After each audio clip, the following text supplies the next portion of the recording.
네, 여러분 안녕하십니까. 준도백입니다. 오늘은 용인 워시홀릭이라는 세차장에서 촬영을 진행하게 됐습니다. 여기가 뭐 유튜브에서도 많이 나오고 그런 곳이라서 집에서 그렇게 멀지 않은 곳에 있어서 촬영을 여기서 오늘 진행을 해보게 됐습니다. 오늘 리뷰할 차량은 K5 1.5세대 1세대에서 페이스리프트가 진행이 된 1.5세대 차량을 가져왔고, 1.5세대 차량 중에서 가장 등급이 높은 2.0 터보, 무려 마력이 271마력이나 되는 K5 차량을 가져왔습니다. 세부 옵션도 흑축방 경고등 이런 거 빼고는 거의 다 들어있기 때문에 완전 풀옵션이고, 추가적으로 들어갈 수 있는 옵션만 뺀 그런 풀옵션 차량이 되겠습니다. 외관에서 보이는 가장 큰 특징은 안개등이 4발로 이렇게 뚫려 있다는 것과 좀 멋스럽게 큼지막한 크롬 휠, 올 크롬 휠이 들어가 있다는 것이 가장 큰 특징이 되겠습니다. 오늘 영상도 마찬가지로 1부에서 K5의 어떤 실내외, 감성 부분 이런 부분들을 먼저 촬영을 하고, 2부에서 차주와의 인터뷰를 나누면서 차를 조금 더 상세하게 여쭤보는 걸로 얘기를 나눠보도록 하겠습니다. K5의 측면, 전면이 다 보이는 대각선 방향에서 바라본 K5 1.5세대의 모습입니다. 깜빡이 같은 경우에는 백미러에만 이렇게 LED가 적용이 되어 있고, 전방과 후방에 모두 전구 타입으로 이렇게 깜빡이가 들어가 있습니다. 그리고 앞모습은 이 전륜구동의 구조적 한계 때문이죠. 엔진 밑에 미션이 맞물려야 되기 때문에 이렇게 머리가 위아래로 좀 통통하다, 좀 굵다 이런 느낌을 줄 수밖에 없는 디자인 카테고리를 가져갈 수밖에 없는 게 좀 아쉬운 부분입니다. 안개등 대발은 저렇게 예쁘게 들어가고, 전륜구동 차량답게 전륜 바퀴가 조금 운전석 쪽으로 많이 치우쳐져서 오버행 길이가 좀 긴 게 이제 가장 큰 특징이고, 휀다 옆에 보시면은 벤츠와 동일하게 AMG처럼 이렇게 휀다 배지가 터보라고 붙어 있습니다. 이 차량이 터보가 달려있는 차량이다 이렇게 표시해주는 배지라고 볼 수 있겠습니다.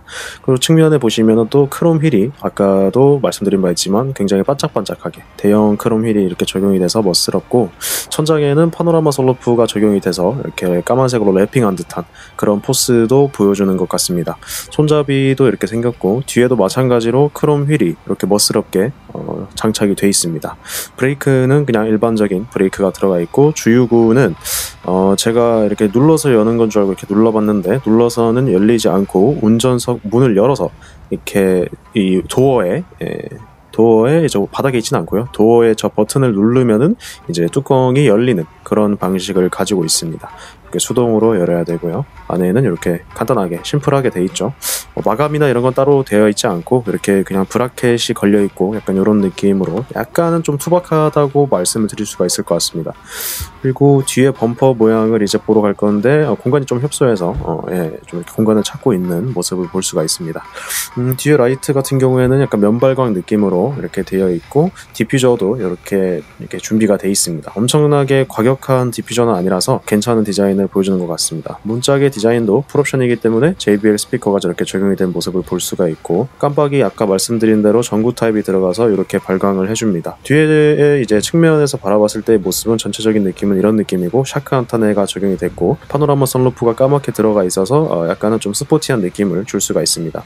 뒤에 터보 GDI라고, 터보 직분사라고 이렇게 배지가 달려있고, 마찬가지 디퓨저도 이렇게 달려있고, 번호판을 비춰주는 저 램프가 밝게 보이는 게 좀 예쁘게 보이는 것 중에 하나인 것 같습니다. 백미러 같은 경우에는 이렇게 승용차의 일반적인 디자인이라고 볼 수가 있을 것 같습니다. 네, 그리고 앞으로 와서 보면은 백미러가 카본으로 이렇게 되어 있는데, 저 카본은 차주분께서 직접 바꾸신 약간 수전사 느낌, 약간 그런 걸로 이제 바꾸신 거고, 실내 모습은 전체적으로 이제 이런 느낌입니다. K3에 비교하면은 좀 굉장히 넓은 느낌을 줄 수 있고, 핸들 같은 경우에도 굉장히 제가 깔끔한 걸 좋아하는데 깔끔한 편에 속하고, 가운데도 이렇게 되어 있고, 비상 깜빡이도 딱 누르기 좋게 저렇게 위치해 있습니다. 가운데 시트 같은 경우에는 그렇게 좋은지는 모르겠는데, 앉기에 불편하다거나 막 그런 시트는 아니고, 사이드 볼스터의 저 부분이 허리를 막 잘 지탱해 주는 것 같지는 않은 느낌이어서 조금 아쉬운 느낌은 있었습니다. 제가 뒷문을 열었는데 생각보다 조금 더러워서 조금 이렇게 대충 치워놓고 이런 느낌으로 보여드릴게요. 뒷공간은 나쁘지는 않다 이렇게 말씀을 드릴 수가 있을 것 같고, 요즘 나오는 K5에 비교하면 조금은 좁은 감이 있다가 특징이 되겠고, 문짝의 마감은 약간 이런 느낌으로 볼 수가 있겠습니다. 전체적으로 뭐 그냥 표준 품질이라고 볼 수 있을까요? 막 그렇게 뛰어나거나 막 특출나다거나 이런 부분은 눈에 딱 들어오는 게 없는 게 사실입니다. 그리고 저기 이제 문을 이렇게 닫으면 이런 소리가 나고, 깜빡이도 LED가 적용이 돼서 끝에서 저렇게 깜빡깜빡 밝게 빛나는 모습, 그리고 운전석 문을 열었을 때 이렇게 K5라고 이렇게 도어 램프라 스커트 램프라 그러나요? 저 램프가 들어오고, 이 핸들을 운전석 모습에서 바라봤을 때 약간 이런 느낌으로 볼 수가 있겠습니다. 요새 나오는 N핸들처럼 저렇게 저 밑에 이 버튼들이 두 개가 양쪽으로 달려 있고, 저 페달 같은 경우에는 스포츠 페달이 적용이 됐네요. 이게 따로 다이를 한 건지 모르겠으나 아무튼 스포츠 페달이 적용이 돼 있고, 가속 페달의 경우 오르간 타입으로 이렇게 적용이 돼서 밟은 그 느낌이 굉장히 좋습니다. 시트 같은 경우에는 이렇게 전동 시트로 이렇게 적용이 돼 있고, 저 뒤에 있는 게 약간 그 허리를 이렇게 좀 뽕을 넣어주는 그건 것 같은데, 뭐 아무튼 그런 옵션이 다 들어가 있습니다. 헤드레스트 같은 경우에는 이렇게 수동으로 조절을 할 수가 있고, 다시 이렇게 전면부로 와서 대시보드의 전체적인 레이아웃은 이런 느낌이다 라고 볼 수가 있을 것 같습니다. 네, 이렇게 뒷자리에서 봤을 때 약간 이런 느낌이 난다 이렇게 볼 수가 있겠고, 기어 노브 같은 경우에도 그때 당시에 기아 자동차의 표준 모습이죠. 저렇게 옆에 이렇게 버튼을 눌러가지고 변속을 할 수 있는 그런 모습이고, 핸들에는 패들 시프트가 적용되어 있지 않은 모습을 보여주는 것 같습니다. 계기판의 모습은 이런 느낌이고, 깜빡이 소리도 이런 느낌으로 다가오고, 파노라마 선루프 같은 경우에는 저렇게 버튼을 제끼면 알아서 이렇게 쭉 열리는 그런 모습을 보여주고 있는데, 그렇게 막 많이 열리진 않는 게 또 특징이네요. 네, 많이 열리지는 않고, 안에서 봤을 때는 이 정도 느낌이 나온다고 설명을 드릴 수가 있을 것 같습니다.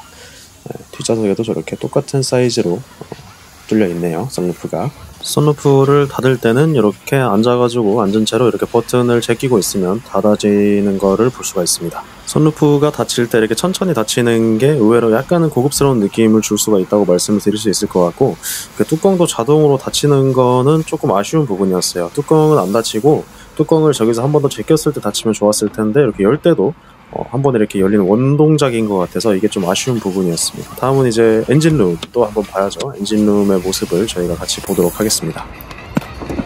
엔진룸을 열면은 이런 모습이고, 여러분들 지금 약간은 의아해 하시거나 신기해 하실 분들이 계신데, 이게 이제 가스 리프트인데, 이게 이제 순정입니다. 원래는 여기에 이렇게 고리를 걸어서 수동으로 이제 거는 그런 방식인데, 이 차량은 풀옵션이라 그런지 이렇게 이제 가스 리프트가 달려 있습니다. 이제 쇼업쇼바의 마운트에 저렇게 굵직한 보강바를 걸어서 강성을 확보한 것도 가장 큰 특징이라고 볼 수가 있을 것 같습니다.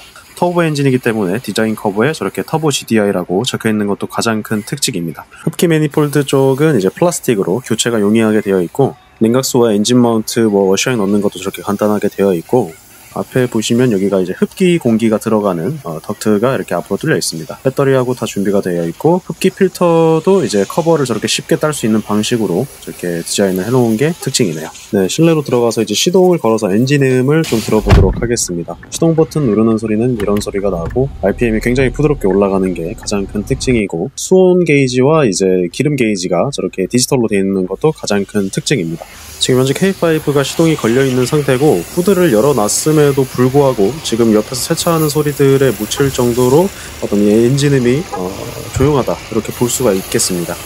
GDI 엔진이라서 상당히 시끄러울 줄 알았는데 직분사 소리는 좀 나긴 하나, 그래도 전체적으로 엔진이 좀 정숙한 편이다 이렇게 볼 수가 있을 것 같습니다. 앞에 라디에이터의 냉각팬은 저렇게 또 똑같이 디자인이 돼 있고, 아까 봤던 엔진룸 디자인 그대로 이렇게 돼 있고, 엔진룸을 열어서 이제 사선에서 보면은 이런 디자인의 차량의 이미지가 될 수 있다 이렇게 볼 수가 있을 것 같습니다. 저 후드의 높이와 각도는 더 이상 조절하지 못하고 저 각도로만 이제 열 수 있는 게 최대의 각도입니다. 외제 차량들처럼 막 그렇게 엔진룸 안쪽까지 정비할 수 있게 안 돼 있고 다 앞으로 나와 있기 때문에 그렇게 정비성에 큰 영향을 주진 않고, 지금 친구가 반사판을 받고 나서 이렇게 헤드램프가 굉장히 밝은 모습을 보여주고 있습니다. 그래도 방향지시등이 전구로 들어갔다는 건 조금 아쉬운 게 사실입니다. 가스리프트가 적용이 돼 있기 때문에 후드를 닫을 때는 그냥 이렇게 내리면 내려오고, 닫을 때는 이런 소리가 납니다. 세차를 한 차량이기 때문에 이렇게 옷부분으로 자국이 안 남게 내려주는 게 가장 큰 특징이라고 볼 수가 있습니다. 다음은 트렁크의 사이즈를 한번 보도록 하겠습니다. 열 때는 이렇게 눌러가지고 열 수가 있고, 반 틈만 열리고 다 이렇게 올라오진 않네요. 수동식으로 되어 있다는 말이고, 안에 공간은 굉장히 넓고 위에 이렇게 손잡이가 달려 있습니다. 요새 아반떼 뭐 이런 거에는 저 손잡이도 안 달아준다고 하던데, 저걸 추가적으로 다는 작업을 한다고 하던데, 이 차는 이렇게 기본적으로 달려 있는 것 같습니다. 그리고 안에 공간은 굉장히 넓고 대신에 폴딩이 안 됩니다. 뒷자리 폴딩이 안 되고, 이렇게 후미등의 어떤 부품을 쉽게 교체할 수 있게 이렇게 뜯어놓은, 이렇게 구멍을 뚫어놓은 부분도 굉장히 인상적입니다. 트렁크의 전체적인 품질은 엄청나게 우수하진 않지만 이 정도면 준수하다 이렇게 판단을 할 수 있을 것 같습니다. 상부 부분의 마감이 좀 아쉽긴 하지만 그래도 괜찮은 것 같습니다. 190에 100km 차주와 함께하는 K5 1.5세대 리뷰 2부에서 저희는 다시 만나 뵙도록 하겠습니다. 오늘 영상도 끝까지 시청해주셔서 감사합니다.